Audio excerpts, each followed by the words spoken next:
안녕하세요. 슈팅스탁 2부 주식 썰전으로 다시 돌아왔습니다. 주식 썰전 이 시간에는요. 전문가들의 투자 전략이 담긴 강의가 진행될 예정이고요. 강의 이후 시청자 여러분들이 요청해 주신 종목 상담까지 전략 튼튼하게 저희가 잡아드리도록 하겠습니다. 종목 고민 나 있다 하시는 분들 지금 바로 문자샵 3772번으로 바로 연락 주세요. 종목 미용 매수가 비중 남겨주시면 되겠습니다. 자, 그리고 상담 채택되신 분들 저희가 커피 쿠폰도 드릴 예정이니까요. 따뜻한 또 커피 드시고 행복한 연말 보내시면 너무 좋을 것 같습니다. 자, 그렇다면 또 오늘의 전문가님 어떤 분인지 지금 바로 화면을 통해서 만나보겠습니다.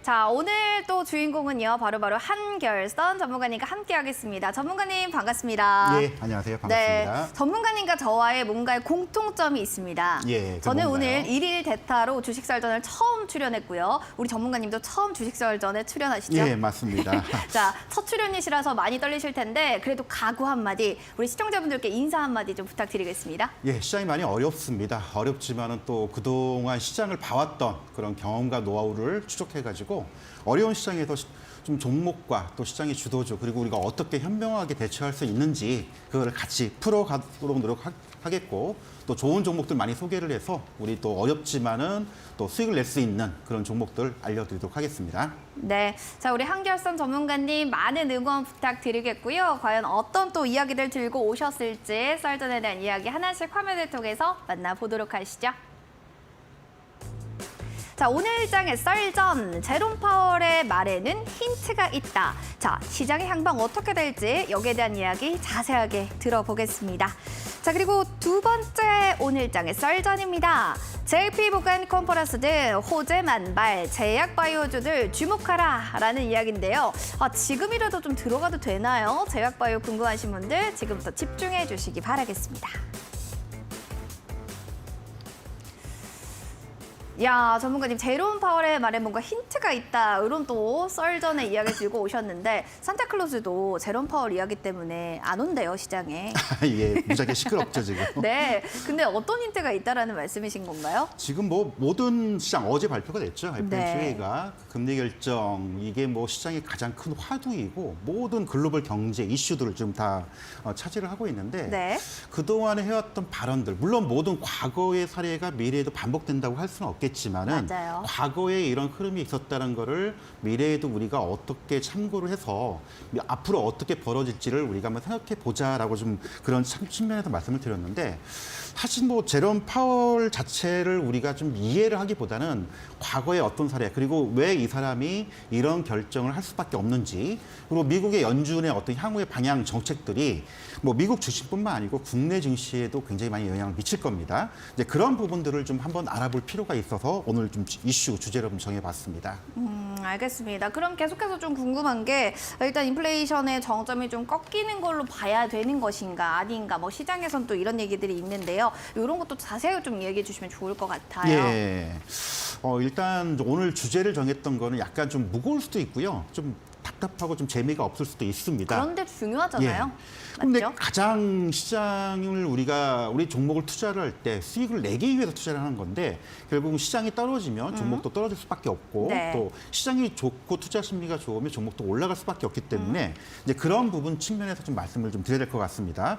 일단 제롬 파월이 알려진 시장의 방향성 이제 뭔지 우리가 좀 살펴보고 저는 여기에서 어떤 힌트를 좀 얻고 향후에 우리가 투자 전략을 세우는 데 있어서 굉장히 중요한 방향을 좀 정하자라고 좀 말씀을 좀 드리고 싶어요. 먼저 좀 자료를 좀 보면서 설명을 드릴 텐데 일단 최근에 마지막 2022년도 마지막에 FOMC 금리 결정 나왔습니다. 0.5% 인상 이 빅스텝으로 마무리가 됐는데 그동안의 흐름을 보면 뭔가 여기서 우리가 힌트를 좀 얻을 수가 있겠죠. 그 금년도 3월이죠. 0.25% 인상을 하고 나서 계속적으로 금리 인상 기조가 유지가 됐지만 재미난 거는 6월부터 11월까지는 소위 얘기하는 자이언트 스텝이 진행이 됐었고 이번 12월 달에는 소위 말하는 빅스텝 0.5% 50bp 인상으로 마무리됐다는 겁니다. 그럼 금리 인상 기조가 좀 당장 꺾일 거냐? 그건 아니죠. 왜냐하면 금리 인상을 하는 이유 중에 하나는 바로 이제 인플레이션이죠. 우리가 이 경제 정책을 좀 이해를 해야 되는데 경제 정책을 추구하는 입장에서 가장 필요한 게 결국은 어떤 그 물가 그리고 이제 고용 시장입니다. 경기가 좋아지면 고용 시장도 좋아질 거고 말 그대로 경기가 좋아지면 또 물가가 올라가겠죠. 하지만 물가가 많이 올라가게 되면 경기가 침체가 됩니다. 그래서 이 두 가지를 조합을 잘 꾸며야 되는데 가장 연준이 고민하는 부분이 바로 이런 부분이라고 좀 보고 있습니다. 그동안에 금리 인상이 진행했던 가장 큰 이유는 그 물가가 많이 오른 거죠. 그러면 이 사람이 물가가 올랐기 때문에 왜 이런 얘기를 했느냐? 우리가 이제 제롬 파월이라는 사람을 조금 알아볼 필요가 있습니다. 일단 제롬 파월 같은 경우 우리가 흔히 알고 있는 유대계 사람이죠. 과거에 우리가 그 앨런 그린스펀이나 제넷 옐린처럼 그 과거에 그 FRB 의장들이 어떤 경제학이나 경영학을 전공했던 그런 통이 아닌 소위 말하는 변호사 출신입니다. 그리고 이제 오바마 정부 때 FRB 이사로 임명이 됐었고 우리가 흔히 알고 있는 트럼프 때 의장에 지금 임명이 된 사람인데 과거에는 상당히 중도파로 많이 알려졌었죠. 근데 이번에 FOMC 회의를 거치면서 금리 인상 발표하는 거는 상당히 강한 우리 매파적인 그런 기조를 했는데 완전 고용 그리고 물가 2%대까지 금리 인상을 꺾이지 않겠다라고 발표를 이미 금년 1, 2월 달에 했었죠. 하지만 이거는 약간 이론적인 얘기고요. 과거의 연준이나 이런 제롬 파월의 살아왔던 과거 행적들을 살펴본다면 결국은 정부 방침들을 많이 따르고 있지 않나라고 좀 보고 있고요. 이런 이제 인플레이션들이 급속히 진행이 됨에 따라서 경기가 줄어드는 걸 막기 위한 장치로 좀 진행된 거 아닌가 그렇게 생각이 드는데 자 자료 화면을 잠깐 보시죠. 미국 소비자 물가 상승률 추이입니다. 그동안 1월 달에 한 7.5%에서 지금 6월 달 9.1%. 많이 올랐죠. 근데 우리가 이제 올랐던 이유를 살펴보면 사실 경제 정책을 잘못했다. 그 이유는 아니죠. 결국 이제 우크라이나 전쟁이 터지면서 국제 유가도 오르고 식료품, 사료, 곡물 웬만한 광물들 다 올랐죠. 이러다 보니까 물가가 예상치 못한 급격한 상승 기조를 가져왔습니다. 그럼 결국은 이게 전쟁이 언제 끝나냐? 사실 우리가 알 수는 없죠. 이것 때문에 지금 우리가 굉장히 머리가 복잡한데 어쨌든 제롬 파월도 마찬가지고 미국 연준 이사들도 이 고민들을 굉장히 많이 하고 있는 그런 상황들. 결국은 이 물가가 꺾이고 있는 건 맞는데 과연 꺾인 거냐? 이제 그건 아니죠, 아직은. 7.1%까지 빠지긴 했지만은 이게 하락 추세로 완전 전환이 된 거냐? 아니면 여기서 잠깐 멈출 거냐? 아니면 다시 올라갈 거냐? 결국은 추이를 좀 살펴봐야 되는데 이 추이를 보면서 금리 인상 기조를 또 유지할 거냐 말 거냐 결정이 나오지 않을까라고 생각합니다. 그럼 결국은 우리가 이제 고민은 이거죠. 사실 우리가 투자하는 입장에서는 미국 소비자 물가가 오르냐 내리냐 관심 없죠. 일반 개인 투자자분도 관심 없고 사실 저도 별로 알고 싶지는 않습니다. 하지만 시장의 향방을 알 수 있는 금리 인상 여부를 보여주는 척도기 때문에 우리가 이거를 고민 안 할 수밖에 없는 상황이고요.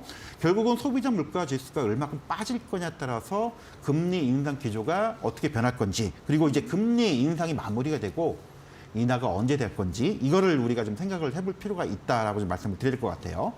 자, 어쨌든 금리가 올랐습니다. 자, 금리가 올랐는데 문제가 많죠. 지금 미국 금리는 4.5%가 됐고요.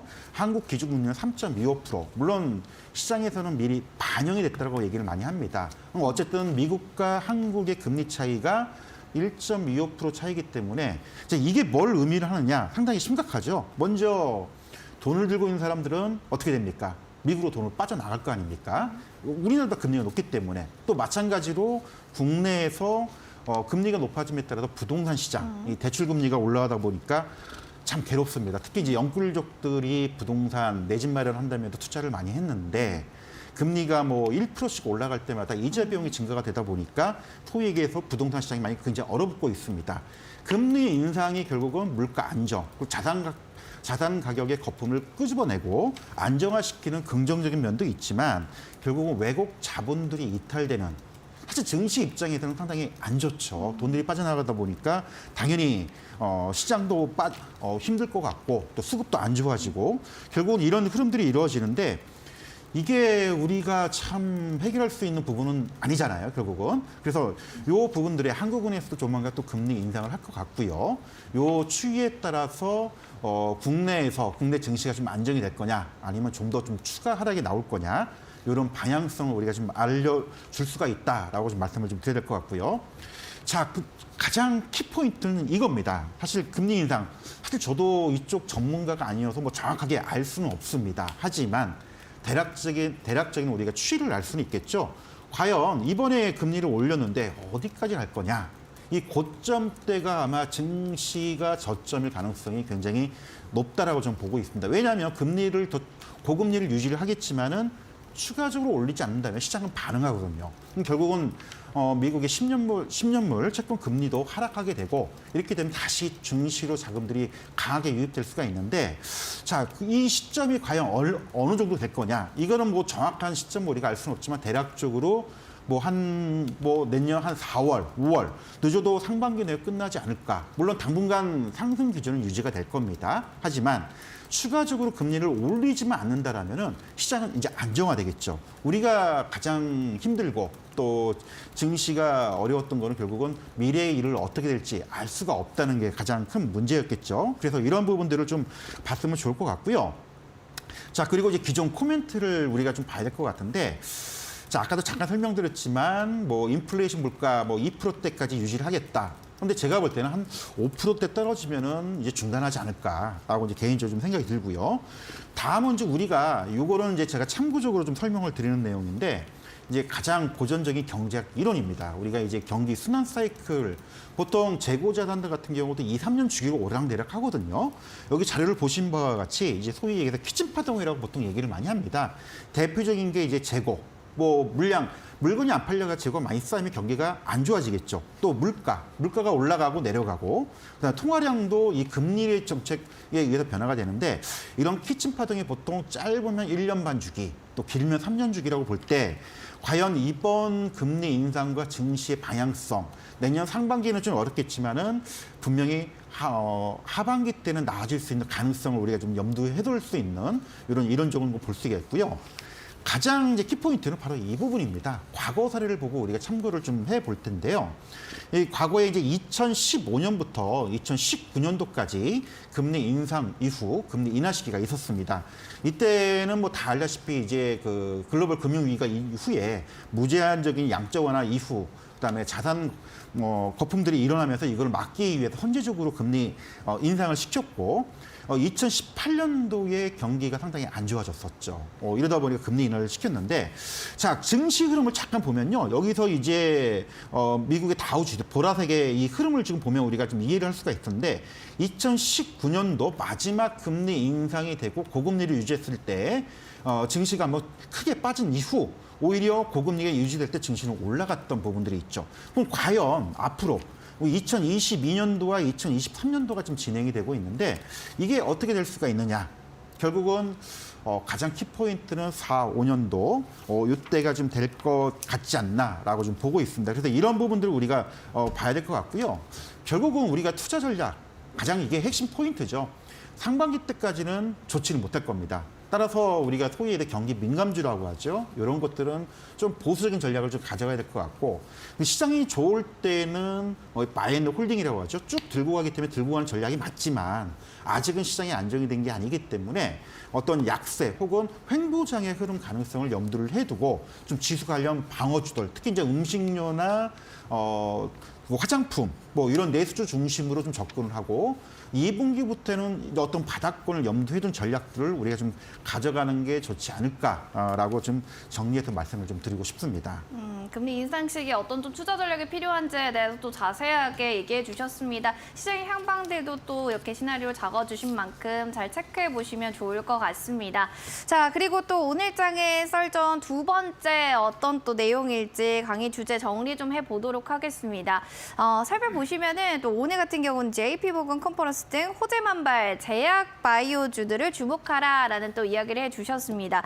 그도 그럴 것인 게 지금 보니까 뭐 진단키트들 오늘 굉장히 강세가 컸잖아요, 전문가님들. 이렇게 보면은 이렇게 진단키트뿐만 아니라 이제 제약 바이오도 내년 1월 1월에 예. 이런 컨퍼런스들이 있다 보면 이게 또 선침해야 되는 거 아닌가 이런 생각이 바로 들기도 합니다. 예. 그래서 지금 시청자분들께서 굉장히 임원분이 오셔서 우리 교수님이 오셔서 강의하는 것 같아요 하면서 너무 좋아하시거든요. 또 자세하게 설명해 주시면 예. 감사하겠습니다. 일단은 제약 바이오주를 먼저 좀 언급을 해드린 이유 중에 하나는 아까도 잠깐 앞에서 언급을 해드렸지만 내년 1분기, 2분기까지 시장이 썩기 좋지는 않을 겁니다. 그러면 소위 얘기해서 이제 내수주들, 방어주 개념을 생각을 해야 되는데 제약 바이오주가 경기 방어주 성격을 가지고 있지는 않았죠. 네. 하지만 워낙 주가들이 많이 빠져 있습니다. 그리고 과거에는 우리가 이제 신약 개발, 미래의 가치가 반영이 돼서 시장의 투자 심리가 좋을 때는 주가가 굉장히 강하게 소위 해서 대박주들이 많이 나왔던 이제 그런 사례들이 많았었는데 시장이 안 좋을 때는 너무 힘들어요. 왜냐하면 미래 가치, 당장에 돈이 안 들어오는데 미래 가치를 인정을 못 해주기 때문에 주가가 굉장히 급락을 하게 됩니다. 그래서 작년 혹은 하반기부터 그리고 금년도에 제약 바이오주가 엄청나게 많이 빠졌는데 많이 빠졌기 때문에 이제는 좀 방어주 성격 또 내수주와 이런 소비재 관련된 종목으로 같이 좀 봐야 될 것 같고요. 그리고 실적에 기반된 부분들이 좀 없지 않아 있습니다. 몇 가지 포인트가 있는데 이런 부분들, 이런 측면에서 우리가 좀 봐야 될 것 같고 그리고 이제 내년도에 지금 몇 가지 이벤트가 좀 있죠. 특히 뭐 JP 모건 헬스 컨퍼런스도 있고 뭐 세스 2023도 있긴 한데 이런 측면에서 우리가 제약 바이오주 이슈를 한번 점검해보자라고 좀 해서 좀 주제를 좀 들고 나와봤습니다. 근데 우리 시청자분들은 내년 1월에 제약주가 좀 고점일 거다 이렇게 네. 생각하시는 분들도 계신데 그런 분들에게 또 한마디 해주시고 싶은 부분들이 있을까요? 일단 아까도 말씀을 드렸지 이제 좀 옥석 관리가 좀 진행이 될 겁니다. 아까도 네. 말씀드렸듯이 이제 소위에서 어떤 신약 개발 지금 당장의 매출이나 실적이 없는데 앞으로의 신약 개발 가치가 부각이 되면 주가가 엄청나게 올랐는데 경기도 안 좋고 기업들의 실적도 안 좋고 이런 상황에서는 당장 잡히는 게 없기 때문에 주가가 엄청나게 빠질 수밖에 없거든요. 네. 하지만 그 와중에도 가시적인 실적들이 나오는 종목들이 있습니다. 대표적으로 우리가 한 가지 샘플 예를 들어보자면 셀트리온 같은 경우 이게 바이오시밀러라고 하죠. 복제약.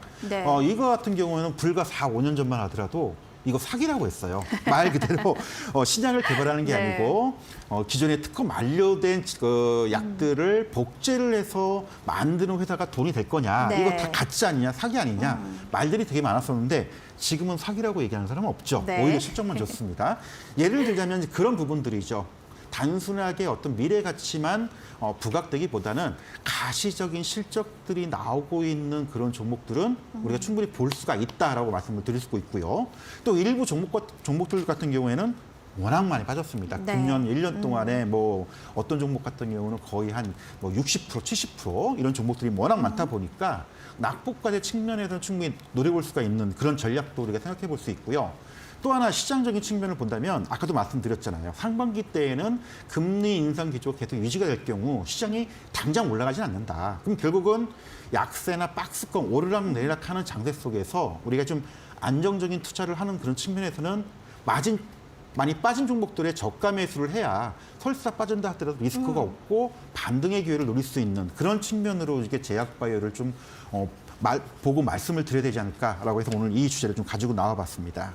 알겠습니다. 제약바이오를 좀 주목해야 되는 이유, 실적이나 R&D 이런 것들에 좀 성과들이 있으니까 사실 옥석 가리기는 어디나 필요하죠. 특히나 1월에 또 JP모건 컨퍼런스 여러 가지 또 이야기들 있으니까 아마케도 잘 살펴보시면 좋을 것 같습니다. 전문가님께 또 여쭤보고 싶은 게요. 또 무료 방송을 또 진행해 주신다라고 합니다. 예. 첫 방송에 나와서 또 처음에 무료 방송까지 하실 예정이라고는 하는데 어떤 주제로 하실지가 가장 기대돼요. 예, 일단은 뭐 연말이 얼마 안 남았잖아요. 그래서 이제 연초 전략을 생각을 좀 할 수밖에 없고 미리 이제 그런 거를 종목들을 좀 준비를 해야 되는데 연초에 대형 이벤트들이 몇 가지가 있습니다. 어차피 시장이 그렇게 썩기 좋지는 못하기 때문에 약세장이나 횡보장에서 쓸 수 있는 몇 가지 매매 방법 하고요. 그다음에 연초에 쓸 대형 이벤트에 맞춰서 좀 우리가 미리미리 준비를 해야 될 그런 종목과 이슈 섹터들이 있는데 그런 것들을 이 방송 마치고 나서 모방을 통해서 좀 설명을 좀 드리도록 하겠습니다. 대형 이벤트 일정 좀 체크하시고 어떤 종목이 좀 잘 갈 수 있을지 추리해서 종목들 한번 맞춰보세요. 저희 커피 쿠폰 드리는데요. 어떻게 하면 또 참여할 수 있는지 자세하게 설명드리겠습니다. 포털 검색창에 여러분들 슈팅스탁 검색해 주시면 되고요. 두 번째로 사이트를 들어와 주시면 됩니다. 자, 무료 방송 참여하신 후에 추리 종목을 전송해 주세요. 맞추신 분들 중에 추첨을 통해서 저희가 커피 쿠폰 선물로 드리도록 하겠습니다. 자, 그러면 또 정리하면 보고 와서요. 또 이야기 자세하게 나눠보도록 하시죠. 채널 고정.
네, 다 바로 주식 썰전 계속해서 들어가 보도록 하겠습니다. 여러분들 고민되는 종목들 있으세요? 오늘 한결선 전문가님이 또 새롭게 나오신 만큼 더 꼼꼼하게 종목에 대한 고민들 봐주실 예정입니다. 고민되어 하시는 분들 샵 3772번으로 종목명 매수가 비중 그리고 궁금한 사항 자세하게 남겨주시면 되겠습니다. 너튜브를 보니까 지금 존중님께서 나도 한땡선입니다. 같은 한씨인가 봅니다. 존중님 어서 오시고 엠마님과 의영님 그리고 내 주연님도 반갑습니다. 자, 그러면 푸른저축은행부터 살펴보도록 하겠습니다. 매수가가 13,150원이요. 비중을 또 안 써주셨는데 비중까지 써주시면 더 자세하게 봐드릴 수 있다는 점 다시 한번 인지해 주시면 좋겠네요. 연준 빅스텝 때문에 하는 금리 인상 전망에 이 종목 같은 경우 금융주들 들썩들썩한데 전문가님 푸른저축은행 같은 경우 거래량 많이 실렸거든요. 근데 이게 굉장히 윗꼬리가 길게 달린 차트예요. 네, 예. 그래서 이 차트에 대해서 전문가님 어떻게 보시는지 궁금합니다. 먼저 이제 회사 이름에도 알 수가 있듯이 저축은행이죠. 네. 이제 저축은행들이 부각되는 거는 요즘 이제 금리가 오르다 보니까 이 대출을 받고자 하는 사람들이 제1금융권으로 가지를 못하고 있습니다. 그러다 보면 제2금융권으로 몰리게 되는데 이렇게 되면 당연히 저축은행들의 영업이익들이 이제 증가가 될 수 있는 그런 기회들을 볼 수가 있겠죠. 그래서 푸른저축은행이 이제 최근에 많이 부각이 됐었고, 그런데 이제 저축은행의 단점과 장점이 있습니다. 장점은 아까도 말씀드렸듯이 금리 인상에 대한 수혜가 될 수가 있겠지만 단점은 저축은행도 이 이자를 주려면 결국은 뭔가 운용을 해야 되는데 대부분 운용들이 이제 PF라고 부동산 대출들이 많이 들어가 있죠. 그러다 보니까 이제 PF들의 어떤 흐름들에 따라서 저축은행의 실적들이 변화가 되는 이런 부분들이 많이 발생이 되는데 결국 이게 이제 얼마큼 부동산 시장이 요즘 또 안 좋잖아요. 그래서 이게 얼마큼 이어질지 여부에 따라서 달라질 수가 있는데 먼저 이제 시청자분이 말씀해줬던 이제 푸른저축은행의 차트를 잠깐 보더라도 금리 인상 얘기가 나오고 뭐 그럴 때 한참 주가가 이렇게 좀 불끈 올라갔던 그런 사례가 있었죠. 이게 아마 금리 인상에 대한 어떤 저축은행의 기대감들. 하지만 아까도 잠깐 말씀드렸죠. 부동산 특히 PF 쪽에 많이 영향들을 받고 있다 보니까 이게 어떻게 될지 사실 이거는 내부적인 상황을 좀 더 분석을 좀 해봐야 됩니다. 근데 어쨌든 우리 시청자분의 말씀드린 것처럼 그 윗꼬리가 달면서 지금 최근에 횡보하는 이런 구간에서는 일단은 조금 지루할 수는 있지만 들고 갈 수 있는 여건은 충분히 가지고 있다. 따라서 이제 요게 급한 자금이라면은 좀 달리 볼 수는 있겠지만 급하지 않은 자금이라면 조금 기다려 볼 필요가 있는 그런 종목으로 좀 보유 관점을 좀 말씀드려야 될 것 같습니다. 보유 관점이다. 딱 어떻게 시간도 정확하게 맞추셨네요. 잘 참고하시기 바라겠고요. 다음으로 에어부산 보도록 하겠습니다. 6,000원 매수가의 비중이 꽤 많으세요. 60%입니다. 라고 합니다. LCC 종목들을 다시 좀 봐야 될 땐가 뭐 증권가에서는 LCC 실적 개선세 좋을 거다라고는 하지만 차트적으로 보면 에어부산이 아직은 뭐 이렇게 좀 박스권에서 움직임이 왔다가리 갔다리 합니다. 예. 비중이 너무 많은데 어떻게 해요, 정말 괜찮나요? 걱정입니다. 사실 걱정이고요. 네. 아까도 말씀드렸듯이 시장이 좀 강세장이고 좋은 장이었다라면 뭐 비중 많고 들고 가는 것도 괜찮다고 보는데 이제 소위 얘기해서 이제 저가 항공사들이 힘들었던 이유는 코로나 여파가 굉장히 컸었죠. 그리고 이제 국제 유가, 이 비행기들의 가장 큰 원가가 이제 유가가 많이 들어가는데 물론 이제 유료 할증세가 붙기 때문에 커버를 한다고 하지만 결국은 코로나 시대가 좀 종식이 좀 일단 돼야 될 것 같고요. 그리고 이제 그동안에 누적된 적자들, 워낙 그 봉쇄들이 많이 이루어지다 보니까 여행 계획이 많이 감소가 됐었죠. 그래서 이런 것들이 얼마큼 해소가 될 거냐, 이게 지금 관건이 될 건데 차트를 잠깐 보면서 좀 설명을 좀 드려야 될 것 같습니다. 에어부산 같은 경우에는 그런 여파들 때문에 사실 재무 구조가 굉장히 안 좋아서 주가가 내리 이렇게 하락을 했습니다. 뭐 보다시피 시장 대비해서 엄청나게 많이 빠졌었죠. 그래도 감자도 진행을 했고요. 자본 확충을 위해서. 그럼 결국은 이제 재무 구조가 이제 회복이 돼야 되는데 자, 그 시간이 너무 많이 걸린다는 거죠. 뭐 매수가가 상당히 지금 높은 걸로 봐서는 최근에 이제 감자를 진행을 하고 또 유상증자를 진행하는데 이것 때문에 가격이 굉장히 높아진 상황이다 보니까 이럴 때가 지금 안타까운 게 가격 뭐 거의 6,000원대 가격에서 2,000원이면 지금 뭐 손절이나 파는 것도 참 의미가 없고요. 그렇다고 이 종목 자체가 당장 뭐 문제가 있어서 정리를 할 거냐 뭐 이러면은 좀 팔라고 얘기할 텐데 그러기도 애매하고 좀 이럴 때가 굉장히 난감하지만 일단 자금적인 여력이 시간적인 여력이 좀 있다라면은 지금은 어떤 방법에 특별한 방법을 있을 수가 없기 때문에 일단은 그래도 좀 시간을 가지고 좀 지켜보면서 반등한번 나올 때 정리 기회를 한번 보자라고 밖에는 말씀을 드릴 수밖에 없을 것 이때 같습니다. 좀 정리를 하자. 이렇게 좀 보신 것 같아요. 알겠습니다. 자, 살펴보시기 바라겠고 ACC 관련주들도 들고 계신 분들 확인해 보시기 바랍니다. 이어서 빅텍이라는 종목을 들고 계시네요. 6,300원 매수가예요. 저 지금 비중은 50%. 오늘은 상담을 해주시는 분들이 비중이 너무 다 많아가지고 걱정입니다. 예. 지금 소실권에 있는 종목이기도 하고 3분기 영업이익이 전년 대비 97.7%나 또 감소되기도 했는데 정말 이 빅텍은 사실은 뭐 지정학적 리스크나 뭐 여러 가지 방산 섹터가 맞습니다. 움직여야지만 가는데 지금 뭐 그러기에는 너무 뭐 모멘텀도 없잖아요. 이거 어떡하죠? 좀 쉽지는 않은데요.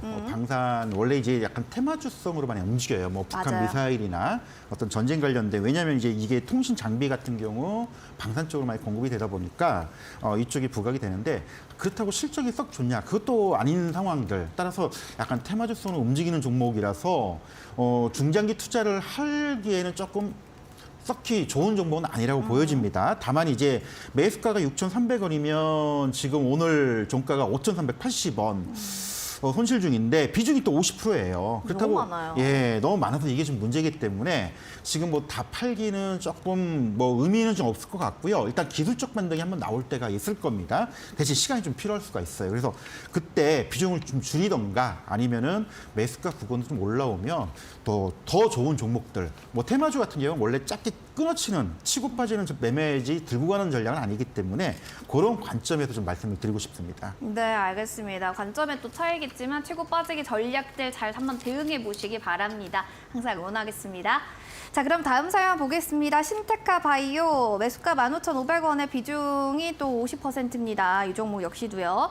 클라우드 기반 AI도 신약 개발에 대한 이슈들이 있다 보니까 이 종목은 오늘 잘 갔어요. 5% 정도 오늘 강세를 맞췄는데 사실은 이거를요 15,500원에 샀기 때문에 지금 올라도 본전까지 가기에는 예. 전문가님 시간이 좀 걸릴 것 같은데 어떻게 보시죠? 이건 좀 말씀을 좀 뭐 차트를 다 떠나가지고 아까 잠깐 바이오 쪽 종목을 얘기하면서 제가 설명을 드렸었는데 신약 개발하는 회사들이 장점과 단점이 있습니다. 구체적인 가시적인 성과가 나온다면은 시장이 좋을 때는 미래 가치가 반영되면서 주가가 쫙 날아가고 뭐 소위 얘기해서 대박 나는 종목들이 많이 나오긴 하는데 시장이 안 좋고 투자 심리가 위축이 될 때는 당장의 실적이 나오지가 않기 때문에 이 보수적인 전략 때문에 주식을 많이 팔기도 하고 또 어떤 미래 가치가 제대로 평가를 못 받는 경우가 많습니다. 신데카 바이오 같은 경우에는 이제 클라우드 AI 쪽 신약 개발하는 이런 플랫폼을 가지고 있는 회사인데 아까도 말씀드렸듯이 신약 개발 쪽에 가시적인 성과가 있다라면은 가져갈 만한데 그렇지 못한 종목군들은 시간이 꽤 걸릴 겁니다. 시장이 어떤 강세장, 투자 심리가 살아나는 그런 장세가 아니라면은 올라오기 쉽지는 않을 것 같고요. 다만 이제 비중이 지금 50%고 그렇다고 이 회사가 완전히 뭐 소위 얘기해서 부실 기업이나 문제 있는 건 아니기 때문에 좀 기술적 반등이 나올 때 비중을 좀 축소를 하거나 일단 정리를 하는 이런 교체 관점을 좀 말씀을 드리고 싶습니다. 차라리 좀 교체하자라는 의견을 좀 주셨는데 아마 좀 내가 좀 들고 있는 게 쉽지 않아서 교체하기 어렵다 하시는 분들도 계실 거예요. 한번 잘 생각해 보시고 투자 판단 또 본인의 몫이니까요. 확인해 보시면 좋겠습니다. 자, 이어지는 화천기계라는 종목도 보셔야 될 것 같아요. 4,500원에 지금 매수가 비중은 20%입니다. 라고 하셔가지고 살펴보도록 하겠습니다. 화천기계라는 종목 전문가님은 또 어떻게 보고 계신지 피드백 좀 들어보고 싶은데요. 예. 이야기 좀 부탁드릴게요. 일단 화천기계라는 종목 자체가 이제 자동차 엔진 부품을 만드는 회사라서 나름대로 우량하고 소위에서 과거에는 좀 알려져 있는 뭐 이런 크게 주가가 움직임은 없지만 알짜배기 종목으로 많이 알려져 있던 종목이었는데 이 종목이 금년 들어서 조금 양상이 바뀌었습니다. 어떻게 바뀌었어요? 경영권 분쟁 이슈가 좀 발생이 됐어요. 근데 주가는 오르더라고요. 예, 그래서 경영권 분쟁이 발생되는 게 왜 주가가 따라서 움직이냐면 결국은 어떤 그 김성진 보아 에셋 쪽에서 지분 한 10%를 인수를 해서 이제 기존 임원들 해임 요구를 하면서 주총 임시주총 열기 요구를 했기 때문에 이렇게 되면 경영권이 바뀌는 거 아니냐, 그렇죠. 지분 싸움이 될 거 아니냐 이런 기대감 때문에 주가가 많이 움직였었는데 차트를 잠깐 보고 설명을 좀 네, 드릴게요. 보겠습니다. 이 이슈가 터졌던 게 9월 달이에요. 방금 이제 이런 문제가 딱 터지다 보니까 주가가 그냥 엄청나게 좀 단기간 그 급등을 했던 이런 모습을 좀 빠르네요. 보여줬었는데 문제는 그 이후에 계속적인 지분 경이 벌어졌다라면 기대감 때문에 주가가 좀 더 갔겠죠. 하지만 그 이후에 이렇다 할 이슈가 없습니다. 임시주총 아하. 열리고 나서 네. 특별하게 뭐 임원 교체가 된 것도 아니고요. 그러다 보니까 단발적으로 좀 끝나버리는. 물론 이게 완전히 뭐 끝났다라고 말씀드리기는 어렵겠지만은 이런 이제 어떤 이슈적인 부분들이 사라졌기 때문에 주가가 좀 원위치가 된 거예요. 따라서 이 종목 같은 경우는 어떤 이런 이슈가 계속 발생이 된다라면은 가져갈 수는 있겠지만 사실 뭐 제가 이런 지분 인수를 했던 쪽에 뭐 내부 정보를 가지고 있는 것도 아니고 우리 시청자분들도 마찬가지로 네. 그런 내용을 알 수는 없기 때문에 자 매수가가 한 4,500원 가량 아직 큰 손해는 아니기 때문에 이것도 한번 좀 기술적 반등이 한번 나올 때가 있을 겁니다. 만약에 이거를 믿고 간다라면은 뭐 좀 들고 갈 수는 있겠지만 그렇지 않다라면은 뭐 비중 20%니까요. 그때 좀 매도 기회를 좀 잡으셔가지고 이것도 좀 올라오면 정리를 좀 했으면 좋겠다라고 좀 말씀을 드리고 싶습니다.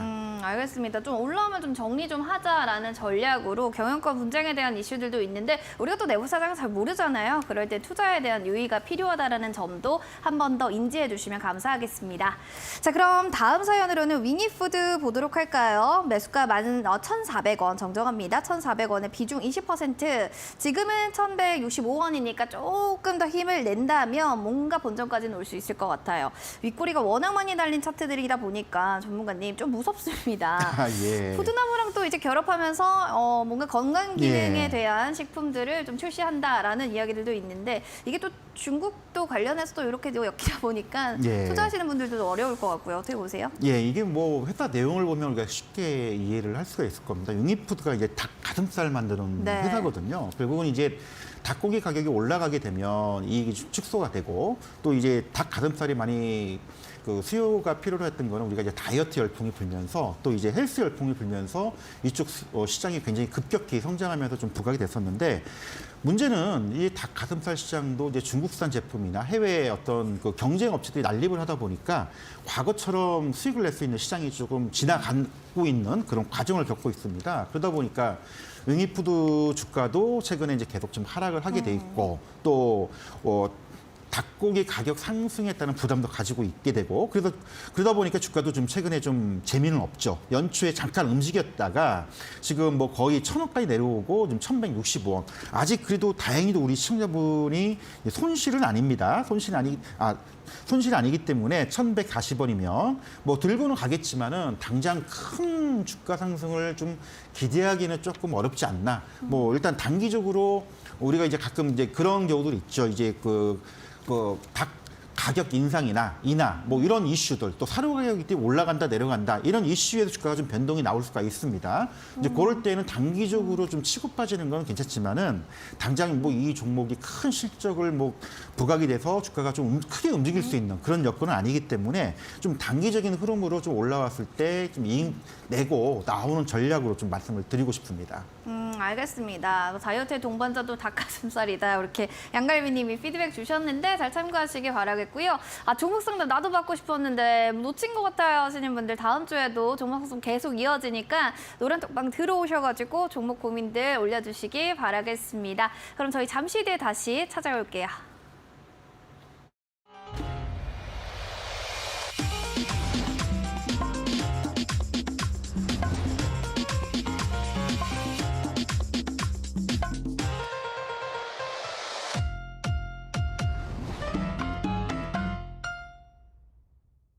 슈팅스탁 주식 썰전. 자, 오늘은요 한결선 전문가님과 함께하고 있습니다. 전문가님 첫 출연이신데도 너무 놀랍게도 여유로우시고요. 교수님 같이 이렇게 말씀도 예. 잘하셔서요. 제가 많이 오늘 배우고 갑니다. 네, 많이 좀 부족하고요. 아직도 네. 조금 뭐 방송이 좀 익숙치는 않습니다. 그러나 너무 잘하고 계셔서 투자에 대한 또 기법들이 궁금합니다. 전문가님, 네. 투자에 뭐 전문가님만의 기법 뭐 이런 거 있을까요? 뭐 우리가 이제 그 가끔 공부를 할 때 이제 그런 얘기를 많이 하고 저도 이제 한 2, 30년 전에 공부를 할 때 책만 한 거의 한 100권 정도 읽었었는데 이게 주식 투자를 하다 보면은 사실은 우리가 이론은 다 알고 있어요. 그쵸. 그리고 중요한 거는 알고 있지만 행동을 옮기는 게 굉장히 크다라고 어렵습니다. 생각합니다. 그래서 네. 저도 투자를 하는 입장에서는 이제 심리 부분이 우리 개인 투자자분들한테는 거의 수익의 한 70% 영향을 주지 않을까. 왜냐하면 70%나. 말 그대로 주가가 쌀 때 사서 네. 비쌀 때 팔아야 되는데 네. 대부분 비쌀 때 더 갈 것 같으니까 따라잡아서 비쌀 때 사고 떨어질 때는 더 빠질 것 같은 공포심 때문에 팔아버리는 이게 반복이 되거든요. 그래서 네.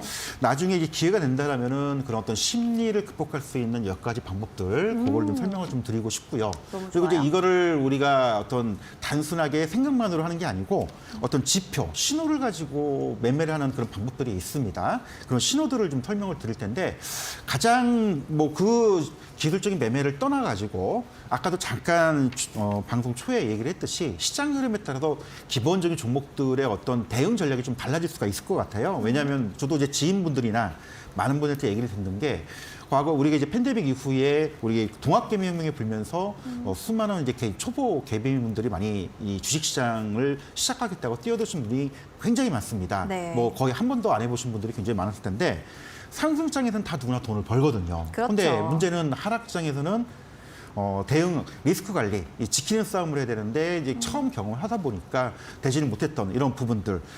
시장은 변했는데 우리가 매매하는 방법과 마인드가 변하지는 않았습니다. 결국은 장세에 따라서 대응하는 방법들, 마인드를 좀 바꿔야 될 것 같고요.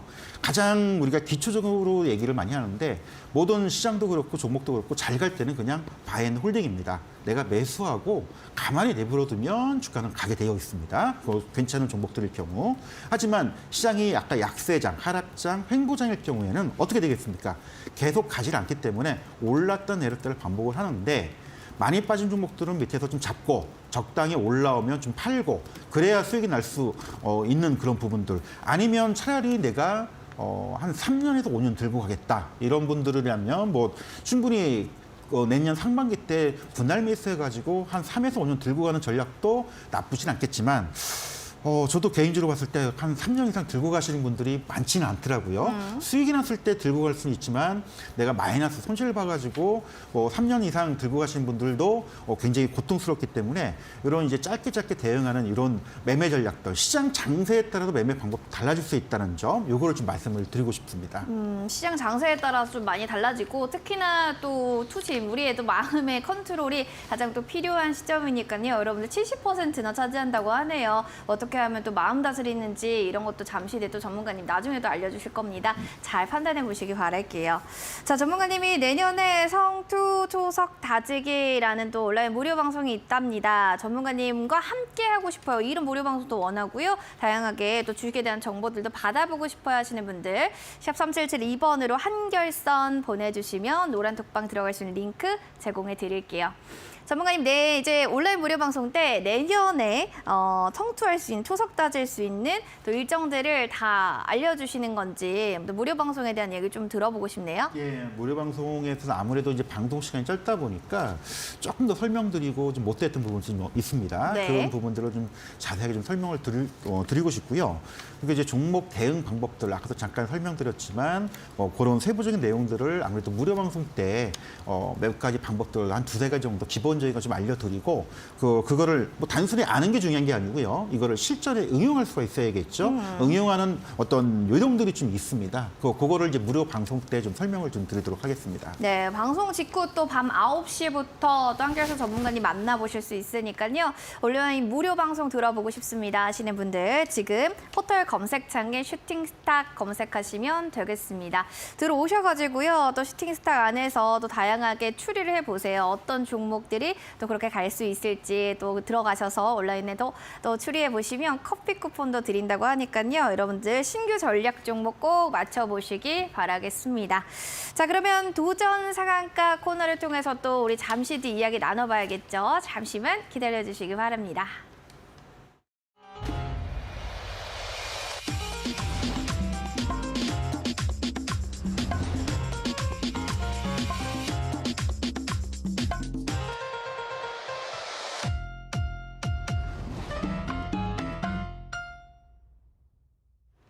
네, 슈팅스탁 주식 썰전 도전 상한가 갈 만한 종목에 대해서 또 알려주실 겁니다. 너튜브에요. 림바비님께서 전문가님 진짜 인상이 상한가 인상이시네요. 이런 얘기가 있어요. 상한가 인상 어떻게 또 느껴지시나요? 말씀만으로 감사한데 사실 저는 상한가는 꽤 좋아하지는 않습니다. 그러세요? 왜냐하면 네. 아까도 잠깐 얘기했듯이 많이 올라가면 또 많이 떨어지거든요. 그러니까 적당히 꾸준하게 가는 걸 좋아하는데 어쨌든 뭐 상한가 간다면 일단 기분은 좋지 않습니까? 네, VI 인상은 예. 그럼 딱 좋아하시겠네요. 오히려 제가 감사하죠. 예. 좋습니다. 자, 안결선 전문가님 인상 너무 좋으시죠? 그러면 도전 상한가 갈 만한 또 종목들 어떤 종목 들고 오셨을지 또 이야기 부탁드립니다. 예, 아까도 앞전에 잠깐 얘기했지만 어차피 내년 시장을 썩 저는 좋다라고 생각하지는 않습니다. 네. 그러면 어떤 우리가 틈새 전략을 좀 가야 될 텐데 그런 틈새 전략 중에서 몇 가지 구체적인 부분들을 좀 생각을 해볼 텐데요. 일단 바이오 제약 어떤 내년 연초에 대형 이벤트가 좀 있다고 하는데 이 종목 같은 경우에는 좀 항암 치료제의 어떤 특효를 가지고 있는 이 두 가지 기술력과 가시적인 실적들이 있다는 겁니다. 대부분 이제 유방암 치료제 폐암의 어떤 표적 항암제를 좀 만드는 이제 그런 회사이기도 하고요.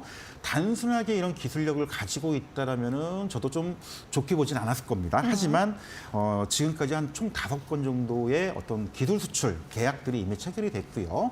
여기에 따르는 라이선스 기술료를 지금 받고 있습니다. 뭐 가장 가까운 사례도 2022년 9월 달에 거의 한 4억 8천만 달러의 어떤 수출 계약을 맺고 있고요. 계약금조로 대략 한 100억 정도를 이미 수령을 했고 이 마일리지 단계별로 수령을 하기 때문에 이런 부분들이 이제 2023년도에 매출로 계속 잡힐 수 있다는 점. 이런 부분에서는 요 바이오 종목이지만 아까도 잠깐 설명드렸듯이 기술력과 실적을 겸비한 이런 종목들 한번 더 소개를 좀 해드리고 싶습니다. 바이오 종목 안에서도 항암 치료제 기술력 인증 총 5건의 기술 수출이다라고 했는데 저는요 전문가님 차트를 네. 좀 보면서 예. 이 종목이 어떤 종목인지 좀 추리를 해보는 것도 참 재밌다고 생각하거든요. 예, 차트를 제가 한번 좀 잠깐 봐주실 수 보여드리면서 있을까요? 설명을 좀 네. 드리겠습니다.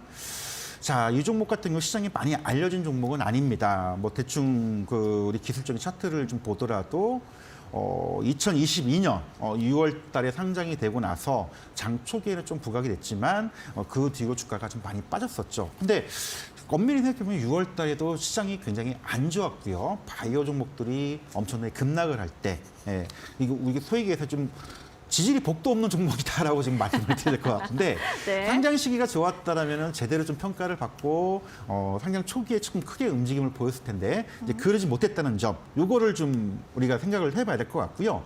공모가가 4만 원입니다. 마침 이제 우리 이제 기관들의 수요 예측 참여율도 굉장히 저조했기 때문에 제대로 공모가 평가를 못 받았습니다. 하지만 자, 이런 바이오 종목들 중에서 아까 말씀드렸듯이 기술 수출이 이루어지고 있는 종목들은 많지는 않거든요. 그리고 계약금도 받고 2023년도 매출도 이런 이제 단계별로 마일리지 수령을 할 수 있는 종목들 이런 걸로 본다면은 소위 얘기해서 우리가 흔히들 우리 투자가분들이 그런 얘기를 많이 하거든요. 껍데기 회사 아니냐. 그런 회사는 절대 아니라는 것 좀 말씀을 좀 드리고 싶고요. 주가 흐름도 보면은 이미 9월 달에 급락이 나왔죠. 거의 4만 5천 원대에서 2만 원까지 거의 반토막 났습니다. 우리가 흔히들 얘기해서 이제 50% 반토막 났다고 하는데 많이 빠졌습니다. 이미 많이 빠졌기 때문에 그만큼 손바뀜도 많이 이루어졌고요. 그리고 최근 주가는 조금씩 움직이고 있죠. 아까도 말씀을 드렸듯이 완전히 바닥인 것도 필요하겠지만 뭐 완전 바닥인 종목들은 너무 지루하죠. 좀 움직임이 뭔가 좀 가시화돼야 우리가 좀 매수하고 무작정 기다리기보다는 어느 정도 움직임이 나올 때 그 움직임을 같이 볼 수 있는. 그래서 주가가 지금 이만큼 올라와 있는데 공모가 4만 원까지는 아직 뭐 회복하려면 시간이 좀 필요할 것 같고요. 또 내년 2, 3분기 때 2, 3월 달에 또 추가적인 마일리지 수령들이 얼마큼 금액이 이루어질지 만약에 이 대규모로 이루어진다면은 또 새로운 또 주가 모멘텀들이 미 선반영돼서 재료에 반영될 수 있는 그런 부분들도 같이 좀 말씀을 드리고 싶습니다. 알겠습니다. 나 이렇게 차트를 좀 봤는데 저 이 차트 알아요. 알 것 같아요 하시면은 또 바이오섹터에서 이 차트 이름 여러분들 노란톡방에 또 올려주시면 좋을 것 같아요. 1377 2번으로 한결선 보내주시면 노란톡방 들어갈 수 있는 링크 제공해 드릴 거고요. 바로 들어가려 하시는 분들은 지금 QR코드 나와 있죠. 스캔해서 들어오시면 되겠습니다. 이어지는 또 두 번째 또 도전 상한가 될 만한 종목 어떤 종목을 또 들고 오셨을지 몇 글자예요, 전문가님? 예, 5글자입니다. 이번엔 5글자 예, 이건 뭐 종목이다. 너무 좀 알만한 분들은 잘 아시는 특히 이제 요즘 뭐 K 콘텐츠 해가지고 드라마나 뭐 네. 이런 그 한류 열풍도 굉장히 많이 이루어지고 있는데 뭐 요즘 그 재벌집 막내 아들이라는 너무 또 재밌어요. 저도 보세요? 좀 보고 있습니다. 굉장히 너무 재밌어요. 근데 극 중에 이제 경제적인 얘기들이 많이 나와가지고 옛날 사례들을 보고 있는데 뭐 그것뿐만 아니고요. 뭐 슈룹도 마찬가지고 네. 또 일부 우리 한국의 영화들이 뭐 아카데미나 또 글로벌 쪽에 수상을 좀 하고 있는데 이런 제작사입니다. 그리고 소위 K 한류의 선봉장이라고 또 말씀드릴 수 있고요. 그리고 또 기존에 이쪽에서 또 우리가 많이 알고 있는 대표작들을 많이 또 제작을 좀 했고 또 알려주고 있습니다. 한 가지 힌트를 드리면요. 이상한 변호사 우영우라고 아마 많이들 보셨을 겁니다. 우투도 영투도 알죠. 그래서 이거를 제작했던 드라마사인데 과거 우리나라 그 3대 드라마 제작 기획사로 유명한 회사인데 요즘 이제 글로벌 OTT, 뭐 넷플릭스나 그다음에 여러 가지 회사들이 제작처를 굉장히 많이 하고 있거든요. 그래서 이런 콘텐츠들이 이제는 이 시리즈물로 나올 겁니다. 그러면 기존에 그 한번 흥행을 했던 이런 그 드라마들이 시즌제로 나오면 안정적인 어떤 성장 기반을 갖출 수가 있겠고요. 또 하나 또 재료로 볼 수 있는 거는 뭐 요즘 뭐 될지 안 될지는 모르겠지만 최근 이제 중국하고 관계 개선을 좀 그쵸. 모색을 하고 네. 있죠. 그래서 이제 한한령이 좀 풀리게 된다라면은 중국 시장에서 좀 우리 그 한국산 K 드라마가 지금 힘을 못 쓰고 있는데 이런 가능성도 내년 상반기 때 우리가 내년에. 한번 노려볼 필요가 있지 않나 해서 이 종목을 좀 소개를 좀 해드리려고 합니다. 5글자 OTT에서 뜨는 가능성이 여전한 종목인데 사실 저는요 차트쟁입니다. 차트를 좀 보고 싶습니다, 전문가님. 어떻게 안 될까요? 예, 가능합니다. 일단 네. 차트를 보면은 좀 예전에도 재미난 흐름이 있었고요.